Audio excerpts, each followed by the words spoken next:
గుంటూరు కారం ట్రైలర్ వచ్చింది. అందులో మహేష్ ఎనర్జీగా కనిపించారు.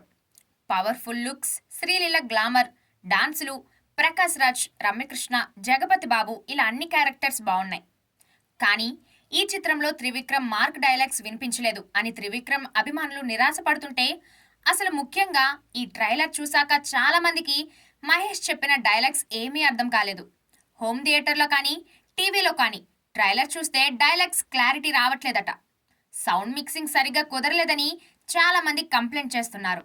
సినిమా థియేటర్లలో కూడా ఇలా ఉంటే సమస్య అవుతుందని మహేష్ ఫ్యాన్స్లో అసంతృప్తితో పాటుగా ఆందోళన కూడా మొదలైంది. టీవీలో హెచ్డీలో పెట్టుకొని ఆత్రంగా ట్రైలర్ ఓపెన్ చేస్తే మొదటిసారి మహేష్ ఏ డైలాగ్స్ చెప్పాడో అర్థం కాలేదు. దానితో రెండోసారి ట్రైలర్ని వీక్షించి స్లో మోడ్లో పెట్టుకొని చూస్తే గానీ అర్థం కాలేదనే కంప్లైంట్ చాలా మంది నుంచి వ్యక్తమవుతోంది.